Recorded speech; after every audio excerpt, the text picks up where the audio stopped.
Gracias, Francisco Javier Gassó Matoses, embajador de España, por este tiempo, por venir hasta acá, por la amistad, por la particular simpatía que trae el embajador. Bienvenido. Muchas gracias, Claudia, por invitarnos. Y la verdad es que darme la bienvenida con Javier Ruibal es todo un privilegio. Estuvo aquí, como sabes, hace unos meses. Así es. Compartió escenario con Willy Claure, con Jenny Cárdenas, estuvo tocando después con Entre dos aguas, que creo que los has puesto al principio. Yo creo que es un ejemplo magnífico de todo lo que hacemos juntos, España y Bolivia. Y creo que es el mejor lazo, es la mejor manera de tejer en una historia dura, embajador y embajador de España, dura porque nos une, nos separa, nos une y nos separa y nos duele y nos construye una historia con violencia, con mestizaje, una historia muy larga, muy caminada, donde hoy creo que todavía está pendiente el aprender a relacionarnos después de momentos, después del descubrimiento, encubrimiento, diría Enrique Dussel, que nos ha definido, por lo menos en nuestro país. No sé bien cómo se vive en España, pero obviamente aquí hay un antes y un después de la llegada de los españoles, hay un antes y un después, hay algo que nos define, pero que no nos puede torturar eternamente, porque al mismo tiempo, ¿qué somos sino hijos también de ese mestizaje, de esa violencia, de ese amor también, de las relaciones históricas más complejas, ¿no? ¿Cómo sí, lo ves, efectivamente, Claudia, como lo dices, hay mucho dolor, ha habido mucho enfrentamiento, pero hay muchísima esperanza, y eso es lo que yo percibo en estos 2 años que llevo en Bolivia y en mi carrera que he vivido durante muchos años en América Latina. Hay muchísima esperanza y muchísimas ganas de mirar al futuro. Es cierto, nosotros la semana que viene celebramos nuestra fiesta nacional, precisamente el 12 de octubre, que lo interpretamos no tanto como un día para celebrar una conquista en absoluto, sino para celebrar un reencuentro y un futuro en común. Los españoles y los latinoamericanos, los españoles y los bolivianos tenemos tantos retos compartidos, tenemos tanta historia que nos une, tantos elementos en los que hemos vivido juntos, pero sobre todo tantos retos a futuro que tenemos que enfrentar juntos. Y eso es lo que creo yo que tenemos que celebrar, esa visión compartida que tanto nos une y que también nos va a hacer a nuestros pueblos, más que a nuestros gobiernos, sobre todo a nuestros pueblos. Yo creo que es en eso en lo que nos tenemos que centrar, en esa visión de futuro compartida entre España y Bolivia, pero también entre España y el resto del mundo, el resto de Latinoamérica y el resto del mundo. Y en particular Latinoamérica, cuando hay un presidente que se estrena, cuando gana una elección y asume el mando, no esperamos a la reina de Inglaterra, que en paz descanse, dicho sea de paso, es más probable que llegue el rey de España por las relaciones, por la cultura, la lengua. Qué gran puente. La lengua es uno de los lazos más sólidos, yo creo. Y España, entiendo también e imagino también que ustedes se sienten más en común con un cubano, con un boliviano, peruano, mexicano, que con un holandés o un alemán, sin me duda, parece. Sin duda. Hay Manuel Rivas, que es un escritor español gallego, probablemente muy conocido también aquí en Bolivia, una vez escribió en una de sus novelas, en uno de sus cuentos cortos, un relato acerca de la emigración. Y hablaba de un señor gallego que decía que tenía 2 hijos que habían emigrado. Uno se había ido muy lejos a un lugar como Alemania y otro estaba aquí cerquita en Argentina. Efectivamente, Argentina está, o Bolivia está a 10.000 kilómetros de España, pero la sentimos muchísimo más cerca todos los españoles. Es una unión muy, muy cercana. El hecho de que en España vivan, por ejemplo, cerca de 200.000 bolivianos. 200.000 es mucho, ¿eh? Es una ciudad grande en España. O sea, hay 200.000 bolivianos que viven, trabajan en España, hay cerca de 20.000 españoles que residen aquí. Todo eso nos une muchísimo y nos acerca. Y fue muy bonito ver, efectivamente, como decías, Claudia, que a la toma de posesión del presidente Arce, inmediatamente el rey, el jefe de Estado, decidió venir. Fue un gesto muy importante después de una etapa difícil en nuestras relaciones bilaterales y que permitió, de alguna manera, normalizar de forma plena y absoluta esas relaciones que nunca tenían que haber sufrido un revés como el que sufrieron en el 19. Embajador, acaba de tocar el tema y de tomar la rienda de uno de los asuntos más enriquecedores, pero más tensos también, que es la migración, las migraciones. ¿Qué es la historia sino gente que se traslada de un lugar a otro? En algún momento mujeres españolas buscaron trabajo en el norte de Europa, en otro momento llegaron africanos por el sur, en otro momento los latinos cruzando el mar. ¿Qué es la historia sino gente que va y viene? Vinieron ustedes también en el 492 y así fuimos construyendo.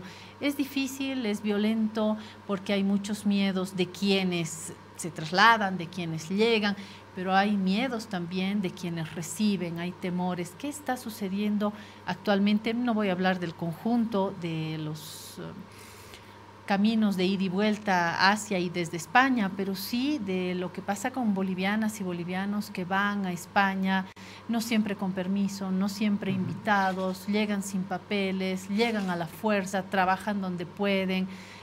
¿Qué está sucediendo? ¿Cómo estamos trabajando y gestionando los movimientos migratorios son inevitables, se han producido durante toda la historia de la humanidad, están en el origen del ser humano. Y son algo positivo, son algo tremendamente positivo que nos enriquece a todos. Esos movimientos permiten que nos conozcamos, que nos entendamos, que compartamos y que crezcamos juntos. Creo que esa es la base desde la que debemos partir cada vez que analizamos el eventual problema de un movimiento migratorio. ¿Qué tenemos que identificar? Que esos movimientos migratorios tienen que ser de alguna manera regulares, ordenados, sobre todo para garantizar el bienestar y la seguridad de aquellas personas que se desplazan, teniendo en cuenta que en la mayoría de los casos esos desplazamientos no se producen por capricho, se producen por una necesidad ya sea vital, de encontrar un trabajo, un futuro para la familia, para los hijos, pero también de una necesidad más interna, de la voluntad del hombre de moverse, de conocer otras cosas, de experimentar cosas nuevas, ¿no? Entonces tenemos que estar involucrados plenamente en ese movimiento que se inicia en Naciones Unidas para generar un pacto global sobre migraciones regulares, ordenadas y seguras. Hay que evitar en todo caso y hay que luchar contra dos fenómenos que son verdaderamente nocivos. El tráfico de personas, las redes que trafican con las personas aprovechándose de su vulnerabilidad, y sobre todo la trata de personas, la trata, que es uno de los elementos más importantes de nuestro trabajo, por ejemplo, aquí en Bolivia, luchar y evitar la trata de mujeres y niñas, sobre todo destinadas a la violencia y la explotación sexual o la explotación laboral en algunos casos. Entonces, esos elementos yo creo que son con los que tenemos que trabajar cuando hablamos de movimientos migratorios. En España tenemos que decir que mantenemos una relación muy fluida, muy constante de trabajo, por ejemplo, con su embajada, la Embajada Boliviana en Madrid y con la embajadora Nardi Suxo, para identificar aquellas necesidades de los trabajadores bolivianos en España. Algunos de ellos es cierto que llegan a nuestro país sin papeles, sin documentación, pero pese a ello llegan a un país que es de alguna manera acogedor. Nuestras normas exigen que todas las personas que se encuentren en territorio español, con independencia de su estatus migratorio, tengan derecho a salud y a educación, porque es lo básico, es lo fundamental, ¿no? Y a partir de ahí que se pueda buscar la manera para normalizar su situación, para normalizar su estancia en España. La inmensa mayoría de los bolivianos que hay en España contribuyen al enriquecimiento de mi país y en eso creo que tenemos que estar enormemente agradecidos. Son personas que trabajan, que cotizan, que pagan sus impuestos y que verdaderamente de forma progresiva se integran en la realidad española sin perder sus raíces y su vinculación con Bolivia. Y por eso muchos de ellos, una vez ya han conseguido, por ejemplo, la nacionalidad española, regresan a lo mejor a pasar su jubilación en Bolivia.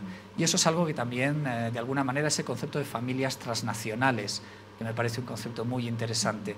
Son familias que tienen una parte en Bolivia, una parte en España, y que nos sirven para garantizar esos núcleos de unión entre unos y otros. El trabajo con la Embajada de Bolivia en España es fundamental, porque ahí yo, si es que no está contemplado, en la categoría que acaba de describir el embajador, añadiría la seguridad dentro de cada familia, porque tenemos soledades, porque hay hombres que dejan a la familia y se van solos para mandar dinero a la familia.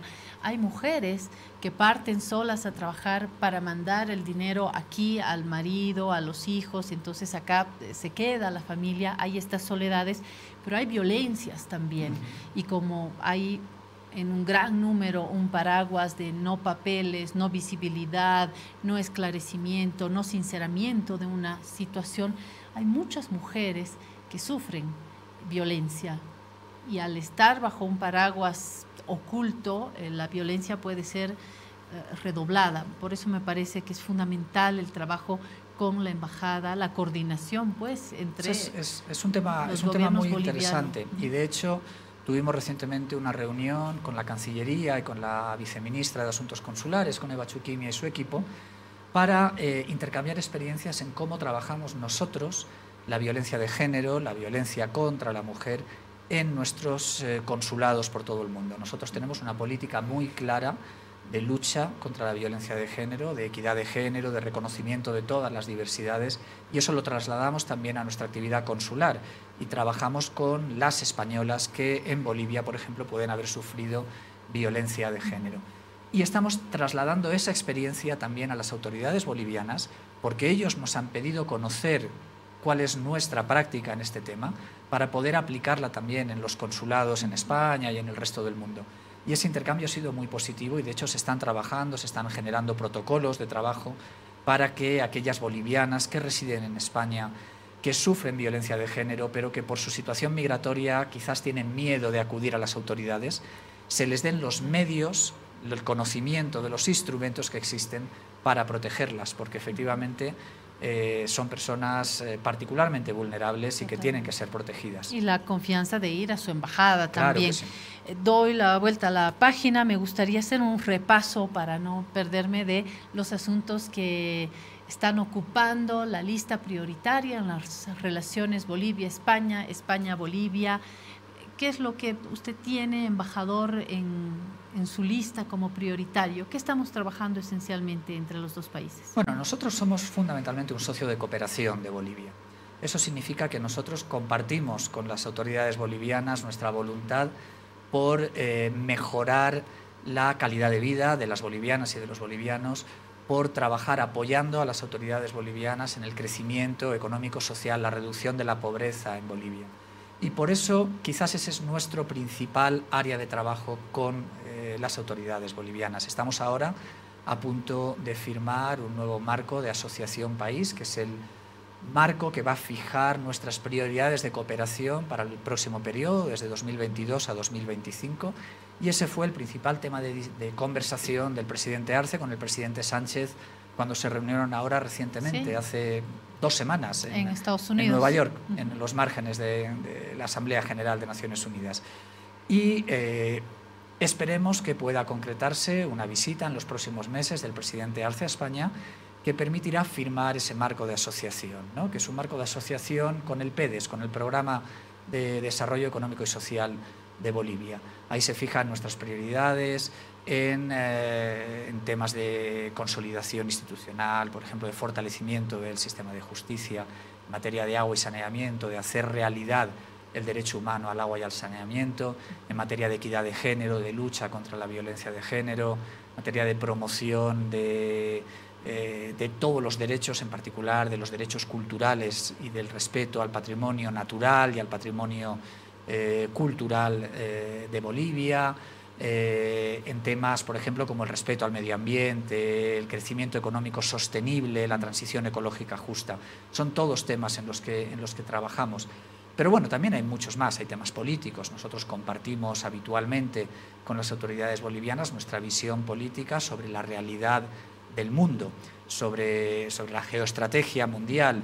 ¿Quiénes son sus interlocutores más frecuentes? Nosotros hablamos, afortunadamente, una de las grandes ventajas de la cercanía entre los países latinoamericanos y España es que ser embajador de España en un país como Bolivia es muy gratificante porque tienes la posibilidad de interactuar de manera muy directa con interlocutores de muy alto nivel. Nosotros hablamos de forma muy habitual con ministros y viceministros. Evidentemente nuestro interlocutor, mi interlocutor directo más inmediato es el canciller, pero también hablamos con todas las autoridades regionales, departamentales, municipales, con las que tenemos también temas en común, temas de cooperación, pero también temas comerciales, por ejemplo, la promoción de los intercambios comerciales entre España y Bolivia. Nos relacionamos con el resto de ministros, desde el ministro de Justicia al ministro de Salud, el ministro de Medio Ambiente y Agua, con los que tenemos programas muy concretos. En fin, tenemos también una relación muy estrecha con los parlamentarios, porque es una parte de nuestro trabajo, tanto con los presidentes de las cámaras, incluido el presidente de la Asamblea Legislativa, el vicepresidente del Estado, como con también los parlamentarios de los distintos sectores políticos. La verdad es que debo agradecer ese grado de interlocución, de cercanía con las autoridades bolivianas, que facilita mucho el trabajo. Cambiemos de tema, demos la vuelta a la página, hablemos de España, que preocupa también. Todos los países hoy son centro de nuestra atención porque todos estamos bajo la lluvia, bajo la tormenta de la guerra, de la crisis económica, de la violencia, la geopolítica está en una licuadora que no sé qué escenario nos va a dejar, y obviamente como latinoamericanos también nos interesa España. Como ustedes nos miran, nosotros les miramos. Dicen Europa, yo primero miro España por estas cercanías culturales. He visto imágenes de manifestaciones, hay preocupación en España, cuando no, en estos momentos por los precios de los alimentos, pero también los fantasmas separatistas que no están al final en España, no están en su punto final. Yo creo que eso es un gran desafío que España trae de lejos, ¿no? Estos movimientos que lejos de terminar están buscando sus propios ejes de consolidación. Y quiero hablar también de una población que está criticando duramente a los medios de comunicación en España, y qué bueno que así sea, aunque cueste, creo que vale la pena hablar de espacios, de ciudadanos, de movimientos que están criticando a los medios de comunicación, las concentraciones, los malestares de los medios. He hablado hoy de la crisis de los medios, pero son como puntos que se me ocurren, ¿no? Que creo que están preocupando a las y los españoles, entre los medios, los precios, la tensión y movimientos separatistas. He puesto todo en la olla, a ver qué plato quiere Vamos cocinar. Vamos a hacer una picana muy interesante. Vamos, va a salir aquí. Vamos. Sí, efectivamente. Vamos a ver, la situación en el mundo y en España no es fácil en estos momentos. Cuando pensábamos que habíamos superado una crisis sanitaria global que había provocado una crisis económica durísima, cuando todos confiábamos en que íbamos a repuntar en forma de V y crecer, y de hecho empezamos a crecer desde Bolivia hasta España, pasando por cualquier país europeo, empezamos a crecer con unos índices enormes, llegó una agresión imperialista por parte de Rusia invadiendo de forma injustificada un territorio independiente, que era Ucrania, y provocó una crisis económica, crisis alimentaria y una crisis de seguridad y de inestabilidad global, que a Europa le afecta de manera muy inmediata porque somos vecinos. Entonces, para Europa, y es algo que yo creo que es importante que las bolivianas y los bolivianos entiendan, para Europa esta guerra es una guerra casi existencial. Nosotros no estamos en guerra, pero nos sentimos amenazados cuando el presidente Putin anuncia que va a utilizar armas o que podría utilizar armas nucleares y que no es un farol. Nos sentimos verdaderamente amenazados. Pero más allá de eso, yo creo que los españoles se sienten amenazados cuando ven que impunemente se violan los derechos humanos, que un elemento fundamental para nosotros, que es el derecho internacional humanitario, se viola de manera flagrante cuando se bombardean hospitales, se bombardean escuelas, se bombardean a civiles de manera impune. Entonces, eso nos duele mucho y verdaderamente es un problema, lo vemos como un problema para los españoles. Y eso provoca, de alguna manera, una crisis energética de la que todavía no hemos sabido salir. Sin embargo, esa crisis energética podría verse también como una oportunidad, porque nos impulsa a llevar adelante eso que nosotros denominamos una transición ecológica justa, es decir, un cambio de la matriz energética que nos permita superar la dependencia absoluta de los hidrocarburos o de los recursos fósiles que tanto amenazan el planeta, que tanto provocan el cambio climático, y nos impulsa a trabajar hacia una matriz energética diferente, algo en lo que España ya había avanzado y de hecho afortunadamente estamos en mejor posición de la que están, por ejemplo, otros países del centro, del norte de Europa, ¿no? Mejorando o utilizando, maximizando el uso de las energías renovables, ¿no? Y ese es un elemento importante en el que también estamos compartiendo experiencias con Bolivia. Y luego está otro tema que es de alguna manera existencial para España, que es el problema que has mencionado de los separatismos. España es un país verdaderamente plurinacional, aunque nuestra Constitución no lo reconozca así. Nuestra Constitución habla de nacionalidades. Claro. Pero en la práctica es el país quizás más, no uno tarde, de los países... No es tarde para los reconocimientos. No es tarde, efectivamente, no es tarde, aunque esto se genera un debate político interno en España, como sabes, ¿eh? Pero desde luego no es tarde. Lo que sí es cierto es que España es el país quizás más descentralizado de Europa y uno de los más descentralizados del mundo. Tiene 17 comunidades autónomas que verdaderamente disponen de un estatuto que es prácticamente un órgano, un documento constitucional que establece cuáles son las competencias, que son amplísimas en temas de comercio, en temas de salud, en temas de educación, en temas tributarios incluso, ¿no? Es costoso, ¿no? Es un país complejo, es un país que se enriquece de esa diversidad.